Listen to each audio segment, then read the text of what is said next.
Saludos, amigos y amigas de La Respuesta. Dice el refrán popular, el dicho popular, que la alegría dura poco en la casa del pobre. Y se me ocurre comenzar el programa citando esa sabiduría popular. En el pasado domingo, pasado fin de semana, yo confesé cierta alegría y hasta llegué a decir, por fin estoy viendo alguna luz en el final del túnel. Y me refería a la reunión del Congreso del Partido de la Liberación Dominicana, que se había llevado a cabo con mucha normalidad y que en la que aparecían los líderes fundamentales, los dos líderes reales del partido, conversando animadamente, el presidente de la República muy sonreído, haciendo como alguna observación o relato. Y pensé, caramba, parece que la sensatez se está imponiendo. Claro, cuando después comencé a oír la euforia de unos, el desagrado de otros, con la cuestión de los aplausos,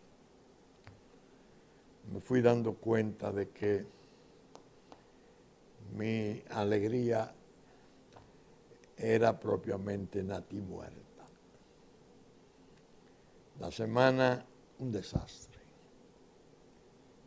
desastre para el desencuentro, para los reproches, para las censuras recíprocas y desgraciadamente al país le siguen imponiendo la incertidumbre como hábitat. Está viviendo el país nuestro en medio de incertidumbres, algunas de ellas delicadas, muy preocupantes. No voy, claro está, a sumarme a la escandalera y a la algazara que despertara unas manifestaciones de un comunicador social en el extranjero, hablando de que había tenido información desde Washington de que alguien había visitado desde el Departamento de Estado al presidente Medina para notificarle el desagrado norteamericano con la idea de modificar la Constitución, ni menos hacerme cargo de toda esa estrafalaria campaña vulgar de estercolero que intentaron desatar contra el expresidente Fernández y contra algunos elementos y algunas entidades importantes de Punta Cana, de Casa de Campo, una escandalera enorme, que por fortuna, pienso, las redes están desempeñando un papel importante, porque algo que se diga en la televisión o se publique en un diario, las redes de inmediato comienzan a reaccionar y no es posible trabajarla, ni condicionar, ni confundir la atención pública tan fácilmente como antes. Eso no es mi tarea, ni es mi preocupación. Lo mío es otra cosa, el país. ¿En qué medida los extravíos, las sinrazones de los grupos enconados del partido de poder están exponiendo la suerte nacional a vicisitudes inmerecidas. Eso me llevó a pensar, dedicarme a reflexionar. Y dije, caramba, voy a comenzar este programa en una forma verdaderamente excepcional. Y la idea es que quiero aprovechar esa oportunidad que me brinda la respuesta para hacer un ejercicio de conciencia severo, revelador de inconformidad, cuando no de ira, ante lo que se está perpetrando contra la paz nacional y contra la estabilidad institucional nuestra. Voy a leer el artículo 126 y el artículo 127 de la Constitución de la República. La tengo en mis manos, el pabellón nacional en su portada, y aspiro a, con su lectura, a que ustedes mediten sobre los alcances de ese contenido sacramental de esos artículos. Artículo 126. Juramentación del presidente y del vicepresidente de la República. El presidente y el vicepresidente de la República elegido en los comicios generales prestarán juramento a sus cargos el día 16 de agosto siguiente a su elección, fecha en que termina el período de las autoridades salientes. En consecuencia, primero, cuando el presidente de la República no pueda juramentarse por encontrarse fuera del país, por enfermedad o por cualquier otra causa de fuerza mayor, será juramentado el vicepresidente de la República, quien ejercerá de forma interina las funciones de presidente de la República, y a falta de éste, el presidente de la Suprema Corte de Justicia. Una vez cese la causa que haya impedido al presidente o al vicepresidente electos asumir sus cargos, estos serán juramentados y entrarán en funciones de inmediato. 2. Si el presidente de la República electo faltare de forma definitiva, sin prestar juramento a su cargo, y esa falta fuese así reconocida por la Asamblea Nacional, lo sustituirá el vicepresidente de la República electo, y a falta de éste se procederá en la forma indicada precedentemente. Artículos 127. El o la presidente y el o la vicepresidente de la República electos, antes de entrar en funciones, prestarán ante la Asamblea Nacional el siguiente juramento. Juro ante Dios y ante el pueblo por la patria y por mi honor, cumplir y hacer cumplir la Constitución y las leyes de la República, proteger y defender su independencia, respetar los derechos y las libertades de los ciudadanos y ciudadanas y cumplir fielmente los deberes de mi cargo. Entre esos dos artículos hay 5 menciones del juramento. El juramento, señores, no es un rito cualquiera. El ordenamiento jurídico de un Estado lo tiene en el campo penal para los testigos, en el campo civil para las litis judiciales, un testigo que ha de prestar testimonio ante un tribunal de la República debe prestar juramento de que dirá la verdad, solo la verdad y nada más que la verdad. Eso es de la esencia de la organización jurídica del Estado.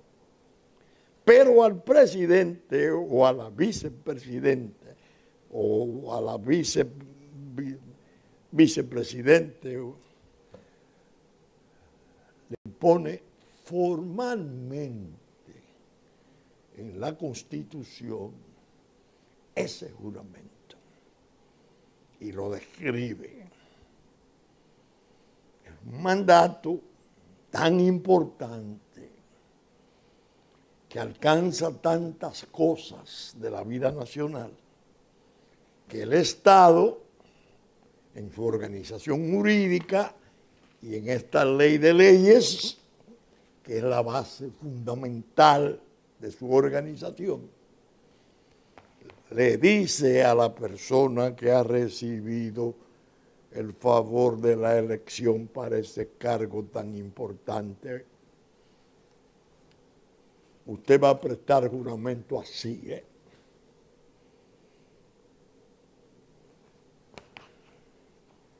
¿Por qué leo yo esto? Porque he tratado siempre la cuestión del juramento. Incluso las veces que me ha tocado ir a tomar juramento de funcionarios menores, de comisiones, cuando estaba en el campo de la ética, siempre le hacía indicaciones a los miembros de las comisiones de los distintos departamentos, comisiones de ética, del valor del juramento. Fíjese que el de la Constitución juró ante Dios. Bueno, si usted no cree en Dios, podría decir, bueno, ¿por qué voy a jurar ante Dios si yo no creo en Dios? En España se acaba de dar un caso, el presidente Pedro Sánchez, a raíz de asumir su posición, cuando el voto de censura expulsó a Mariano Rajoy, al Partido Popular del Poder, se juramentó, pero no lo hizo ante la Biblia, porque él tiene sus derechos, él es socialista, es posible que él entienda que eso no es un rito que no podía cumplir. Algunos amigos me hicieron la crítica y yo le dije, no. Pedro Sánchez tiene, parece, una formación religiosa profunda que él no conoce. El presidente de España, que acaba de ser electo ahora en forma espectacular, porque él ha sido honesto. Si no prestó el juramento, es que él va a hacer cosas y a decir cosas que no va a cumplir. Porque él entiende que el juramento lo compromete.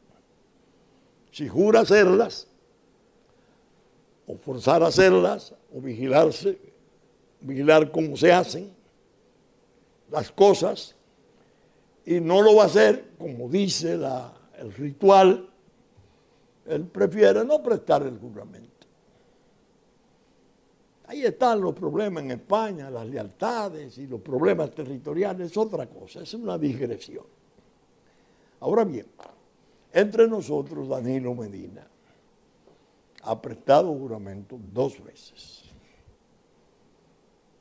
en el 12 y en el 16. El del 12 fue un juramento que venía a hacer una especie de consagración formal del poder que emanaba de la voluntad popular. Unas elecciones, gana las elecciones, presta juramento y comienza a gobernar. En el 12.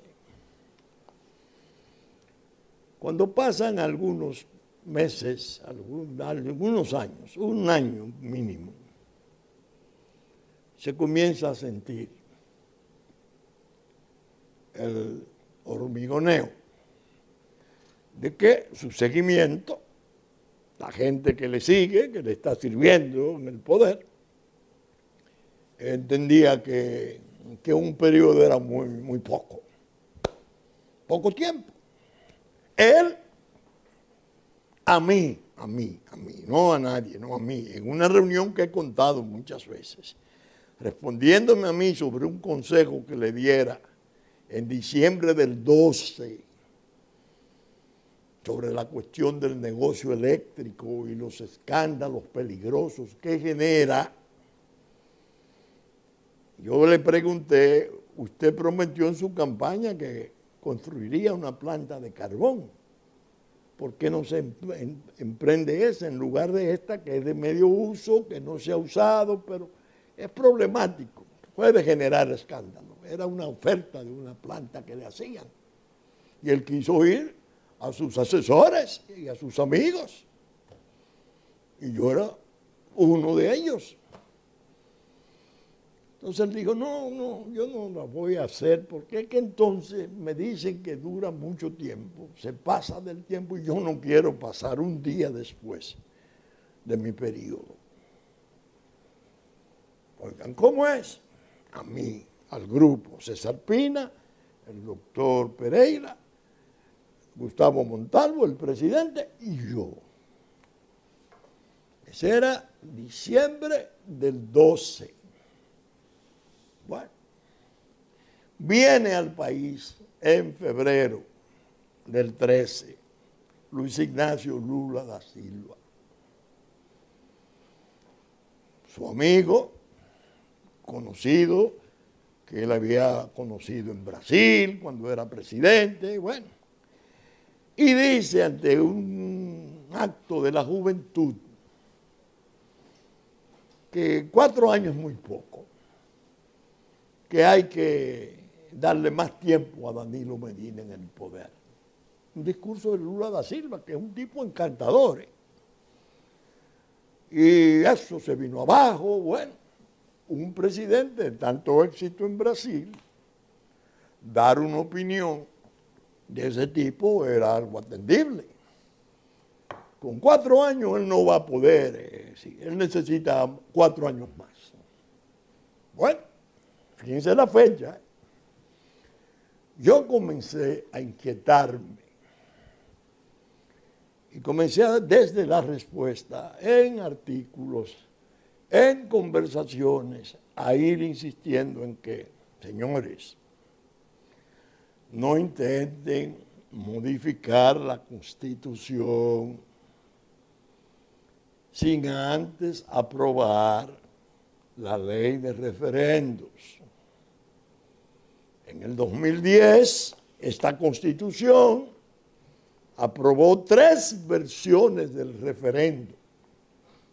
La comunal, la de las comunidades, y las nacionales, que son el referendo consultivo y el referéndum aprobatorio.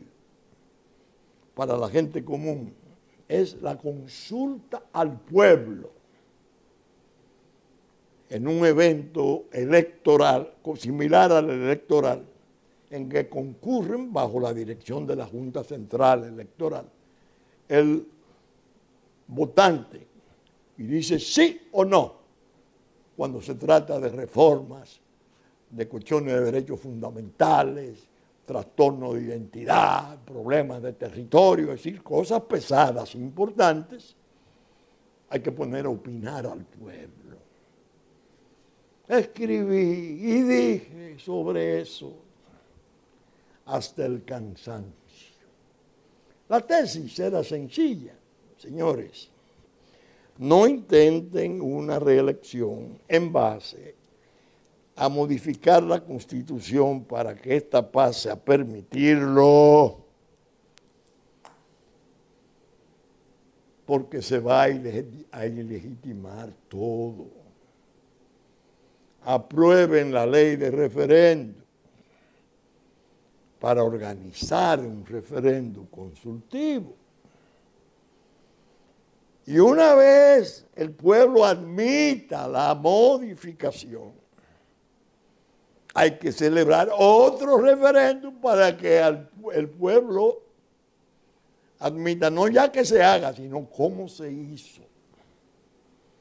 Esa es la única oportunidad en la composición jurídica de la organización como Estado nuestra, en que la Asamblea Revisora de la Constitución está por debajo del referéndum aprobatorio. Es decir, asumiendo que Danilo me hubiera hecho caso, y en el año 2013, cuando Lula dijo tal cosa, él dijera, bueno, yo en diciembre del 12 pensaba una cosa, pero realmente Lula tiene razón. 4 años muy poco. Pero tengo amigos, entre ellos ese amigo, el doctor Castillo, que soy su amigo y he sido colaborador de su gobierno. Me aparté del gobierno por razones especiales, trascendentales, sobre otros aspectos. Hay amigos míos que me han recomendado hacer un referéndum. Pero tengo que por lo menos someter la ley de aprobación, porque cuando ella aprobó en el 10 el referéndum, dijo que en los 5 años subsiguientes, en su mandato, tenía que dictarse la ley. Un mandato constitucional, no una opción de los que gobiernan, ni de un presidente, ni de los legisladores. Es una orden de la Constitución que no ha sido respetada, que ha sido desobedecida, y ya no tenemos 5 años a partir de su aprobación en el 2010. Ya tenemos 9 años sin ley de referéndum. ¿Por qué? Porque la política lo malea todo. Porque el sistema nuestro está podrido de ambiciones, de pasiones, de bajezas. Esa es la realidad. No podemos meter eso, porque después es la única cosa que el referéndum no puede intervenir, en que no puede haber referéndum revocatorio. Es decir, no se puede hacer un referéndum para destituir a un presidente, ni a un legislador. No. Son de elección popular, el referéndum respeta eso. No hay referéndum revocatorio. No se hizo. En cuanto al consultivo y el aprobatorio, para andar con todas estas maldades y todas estas diabluras de esos grupos de rufianes que se van formando en el poder, haciendo cosas peligrosas, cuando no de persecución o de daño, de enriquecimiento, de corrupción. Entonces se van llenando de temor, de inseguridad. Bajar de aquí, bueno, y si bajo, y si me meten preso. No. Tenemos que seguir. Adiós Constitución, adiós todo. Los programas, los votos, no, se están comprando como ir a la tienda, a un supermercado a comprar. una carne, una cosa. Óigame, eso es doloroso y una vergüenza que un gobierno dirigido por un partido que fundara Juan Bosch y que lo desarrollara Juan Bosch y lo hiciera grande Juan Bosch, termine en esa declinación degradante. ¿A qué me refiero? Es un lío que hay. Bueno, cuando se hizo el escándalo afuera y hablaron de la reunión de un funcionario americano que había venido supuestamente a traerle el veto a Danilo Medina, la embajada americana reaccionó y hizo público una posición que no se hizo en la embajada. O si se hizo, tenía la necesaria aprobación de los planos superiores del Departamento de Estado. ¿Qué dijo? No es verdad que esa reunión se ha producido. Óigame, pero agregó un sin embargo, que es cónsono con las advertencias que ha venido haciendo el gobierno norteamericano sobre la tragedia de modificar la Constitución y de querer permanecer en el poder dentro de ese océano de ilegitimidad que daría una modificación constitucional a la cañona, que en este caso sería eliminar el transitorio que se pactó y se acordó para vencer la crisis para las elecciones del 16 y darle paso a una nueva oportunidad del presidente. Bueno, ¿qué hicieron los norteamericanos? Al poner, sin embargo, después de negar la reunión, lo que dejaba el escándalo proferido en el extranjero, que evidentemente obedece a informaciones de encargo de aquí, perniciosas, perversas. Al agregar ese sin embargo, dijo, nosotros seguimos creyendo en que la Constitución debe ser respetada, que el Estado de Derecho, que la democracia, que hay que proteger las inversiones, que si se desordena institucionalmente el país. Es básicamente lo que dijo el señor de la entidad esa importante, OPIC, que viniera en el avión de Casablanca, lógica. Y lo que han dicho todos sus funcionarios, como advertencia al gobierno de Danilo Medina, a sus grupos. Claro, como dije que pensé mucho en los momentos, en la semana, me encontré con dos cosas. Un amigo a quien yo aprecio, siempre hemos tenido relaciones cordiales, es muy inteligente y muy versado, un político muy hábil, Félix Jiménez, mi amigo, hijo de Ramoncito, mi amigo. Según refiere una información en un programa, dijo esto. Yo le dije a Danilo que a la historia no se deja de ir porque se falte a la palabra. Que a la historia se va por los hechos, por las cosas que se hacen. Dios mío. La palabra no vale nada. El juramento no vale nada. Lo que vale es lo que dice el gobernante, o dicen sus áulicos, o sus servidores, que no sean necesariamente áulicos, que como él lo está haciendo bien, lo puede hacer mejor y él puede permanecer.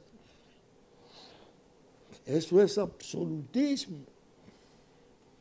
Eso es una locura pensarlo, sugerirlo, decírselo a alguien que esté ejerciendo el poder.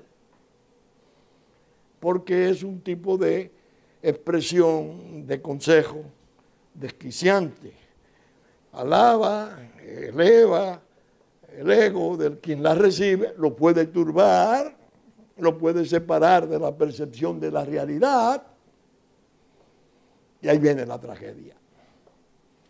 Por eso se dice a veces comúnmente, los presidentes tienen que conservar en su cercanía algunos elementos que no lo hagan necesariamente reír, sino que lo puedan hacer llorar, que le puedan hacer observaciones contrarias a la euforia y al triunfalismo de los otros. Porque es un ser humano abrumado por un trabajo infinito, como es gobernar una nación. Y si comienza todo el mundo a decirle y a pintarle una realidad, una cosa, finalmente lo terminan disociando de la realidad. Y eso es quebranto. Lo turban porque no puede percibir la realidad. O si la percibe, se la bloquean con el elogio. Como yo pensé así, recordé en la agonía de Francisco Franco, el dictador de España, que al morir, cerca de los días que moría, dijo: muero sin enemigos que no fueran de España. Es decir, él no tenía enemigos. Sus enemigos eran los enemigos de España.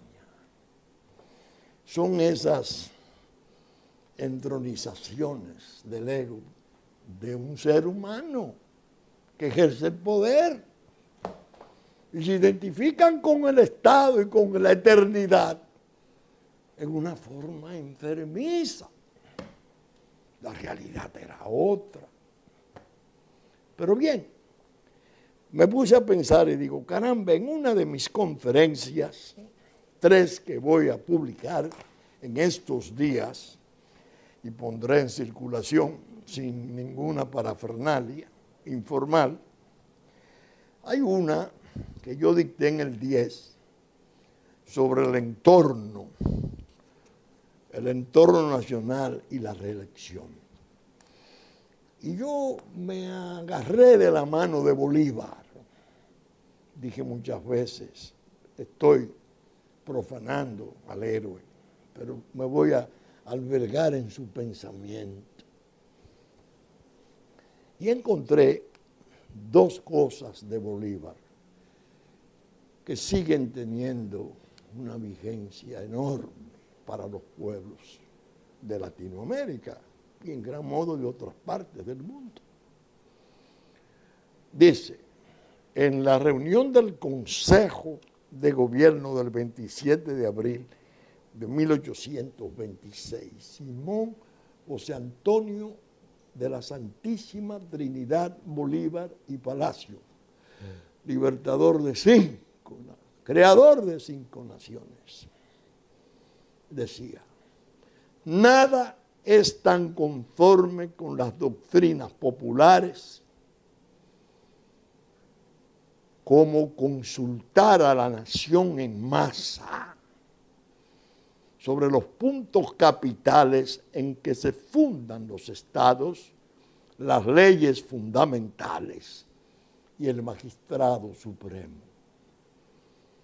Todos los particulares están sujetos al error o a la seducción,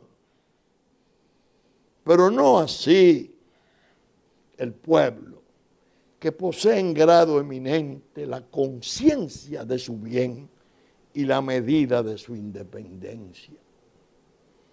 De ese modo, continuaba Bolívar, el juicio es puro, su voluntad fuerte, y por consiguiente nadie puede corromperlo, y menos intimidarlo.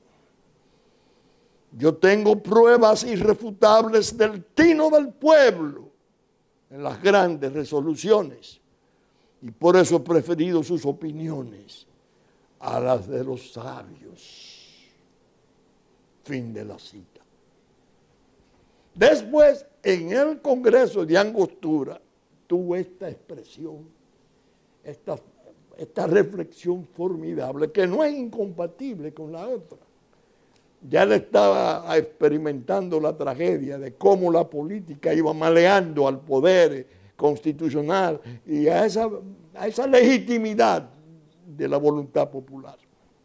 Y decía en el Congreso de Angostura, cito, la continuación de la autoridad en un mismo individuo frecuentemente ha sido el término de los gobiernos democráticos. Las repetidas elecciones son esenciales en los sistemas populares, porque nada es tan peligroso como dejar permanecer largo tiempo en un mismo ciudadano el poder. El pueblo se acostumbra a obedecerle y él se acostumbra a mandarlo. De donde se origina su usurpación y la tiranía. Un justo celo es la garantía de la libertad republicana y nuestros ciudadanos deben temer con sobrada justicia que el mismo magistrado que los ha mandado mucho tiempo los mande perpetuamente. Fin de la cita. Pensamiento luminoso del Padre de Naciones, del Hijo de la Gloria y el Espíritu de la Libertad, que fuera descrito por un sacerdote venezolano en presencia del clero rancio español el día de la Concepción.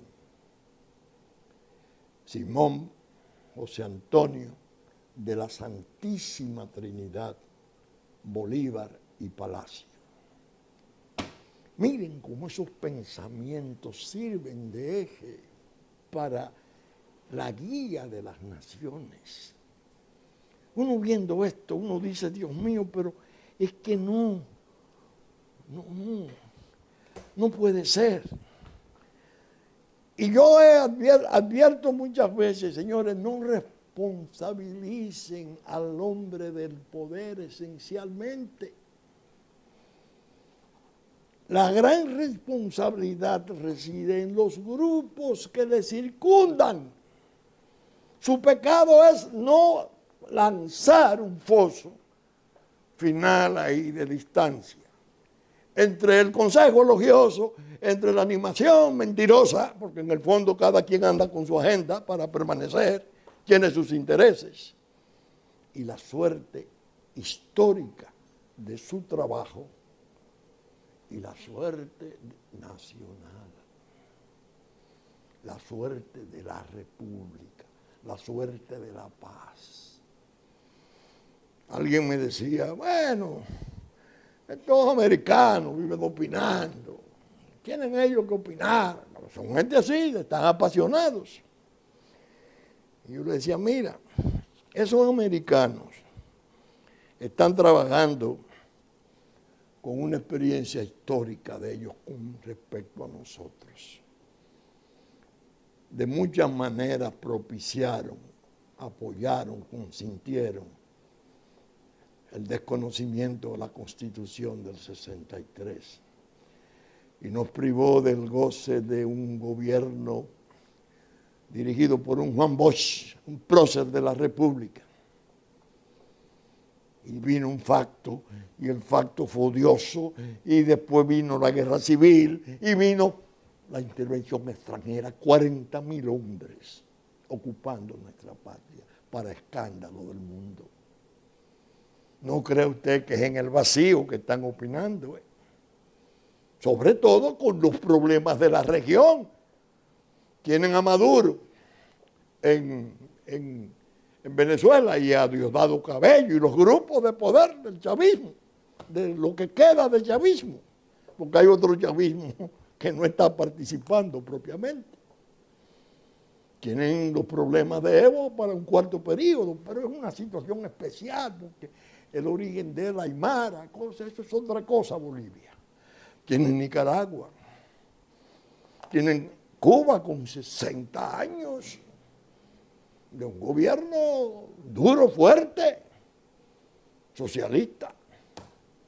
Aplastado el pueblo, no tiene un sistema democrático funcional y abierto. Espérense, están bregando con temas regionales delicados de siempre. Pero ahora están agravados.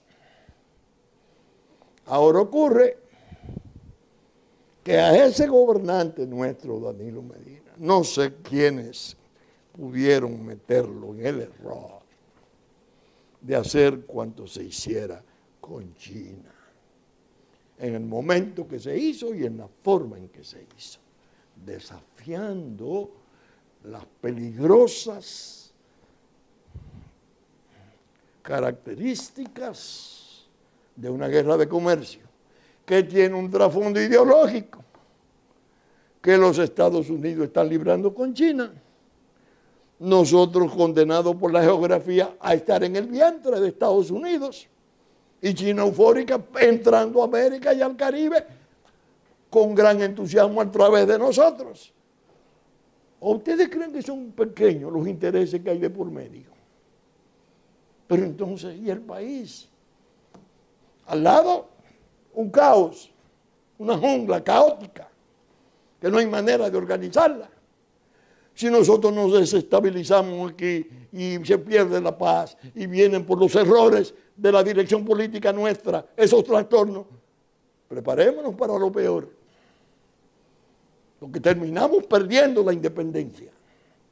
Y vienen los viejos planes de la geopolítica de subsumirnos en un Estado binacional, que es una manera de desaparecernos como República Dominicana. ¡Carajo! ¿Ustedes creen que poca cosa lo que hay de por medio? Y vienen. Ahí se produjo un incidente penoso. Yo no conozco, no he tratado a doña Lucía Medina, la hermana del presidente Medina Sánchez. Mi hijo Pellegrini sí tiene una relación de amistad con ella porque ambos fueron diputados mucho tiempo.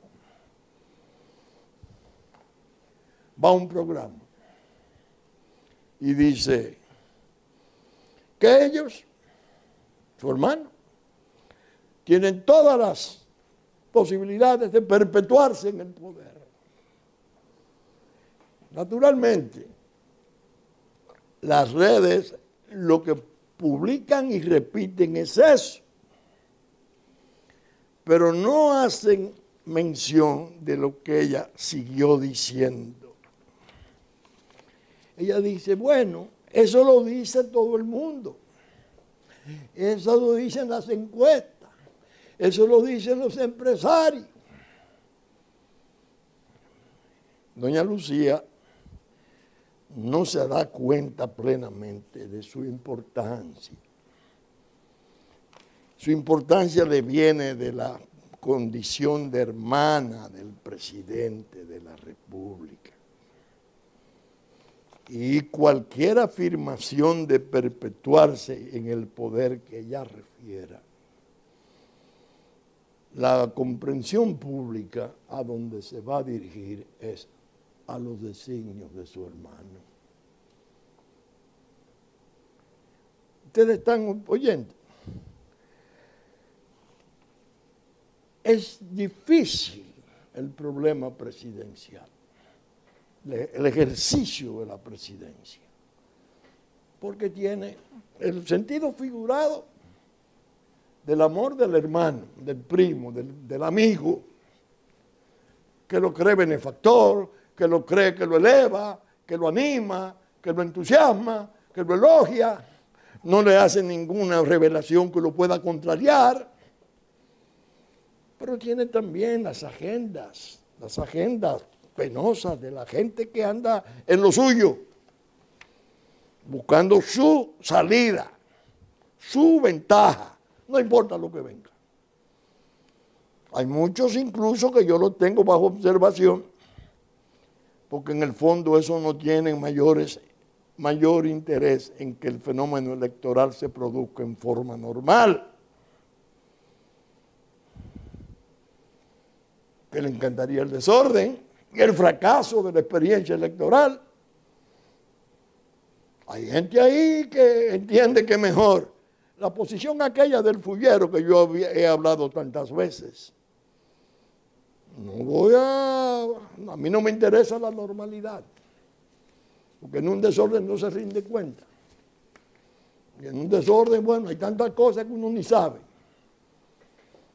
Y las cosas que yo haya podido hacer desde mi dirección, desde mi ministerio, desde mi posición, eso se va a diluir. Esa es la calidad de muchos de los propósitos que andan ahí en eso. Entonces, uno dice, caramba, es bien difícil manejar esto.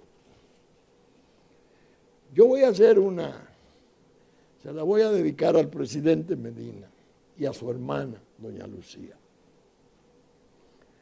Cuando el presidente Balaguer entregó el poder en el 78, don Antonio Guzmán, que en paz descanse, presidente electo, leyó un discurso, que no lo escribió, claro está, duro, implacable, tremendo, contra los 12 años del presidente Balaguer. Había motivos sobrados para hacer censura, pero hubo implicaciones de corrupción. Bueno, aquel hombre, un témpano, aguardó, cerraba los ojos, todas las descalificaciones e insultos que le estaban haciendo en la entrega de poder. Cuando se va a su casa, en el viejo carro Mercury, Ford Mercury, que le había regalado su amigo don Horacio Álvarez, que en paz descanse, en el 66, él se va en su carro y llega y oye que hay como gritos en su casa. Él vivía en la parte de atrás, donde vivió siempre. Sus hermanas y su madre y su familia en la parte de adelante y él viviendo en la parte de atrás, en otra edificación. Pregunta a uno de sus colaboradores esenciales, ¿qué está pasando ahí? No, son las muchachas eran doña Emma, doña Rosa, todas las hermanas, la señorita Chiquita, son las muchachas que están desconsoladas porque están muy, dígale que vengan. Entonces va doña Emma dirigiendo el grupo. ¿Y a ustedes qué les pasa? No ha pasado nada, lo único que estamos saliendo del poder. ¿Por qué ese alboroto? No, tú sabes, Lito, que tú eres lo más grande. La hermana, doña Emma, comenzó a alabarlo. ¿No? Tú eres lo más grande que ha nacido en América Latina. ¿Ves? Y él se queda así, le dice, Mita, yo lo único que te puedo asegurar es que el hombre más grande, soy yo el hombre más grande que ha nacido en Navarrete. Descompresionó la reunión. Aquel hombre tenía la enorme serenidad de tranquilizar a las hermanas que estaban heridas por los insultos que había recibido su hermano. Que total terminó siendo el protector de la viuda y de la familia Guzmán. La querían desconsiderar su propio partido, la querían procesar. Y él desde el Mirador del Sur decía, dejen a esas mujeres tranquilas. Esa es la política, presidente Danilo Medina. Esos liderazgos paradigmáticos que nosotros tuvimos son los mejores ejemplos. Esa situación hay que manejarla con suma serenidad. Es peligroso darle entrada a todas las aventuras, todas las trapacerías que se imaginan una serie de vivos. Siéntense. Presidente de la República, presidente del partido, expresidente de la República. Analicen la situación, tanto la regional como la nacional. Ponderen los peligros, no peligros, qué puede ocurrir, qué no puede ocurrir. Reconcíliense en favor de su país. Y de ahí surge una línea política coherente, seria, consistente, hacia futuro, sin turbar las instituciones. No toquen, no estupren nuevamente la Constitución, que es una forma de sembrar dinamitas. Yo he citado muchas veces aquello que me contara Ramón Báez Romano. Se encuentra en las inmediaciones del Hospital Gautier con Francis Camaño Deñó, que eran compañeros de juventud en Gascue. Francis, ¿cómo tú estás? Bien, pero estoy preocupado. Están conspirando. Dile a Donny que fije la fecha de las elecciones, que los guardias están conspirando y va a venir un problema. Francisco Alberto Camaño Deñó, héroe nacional.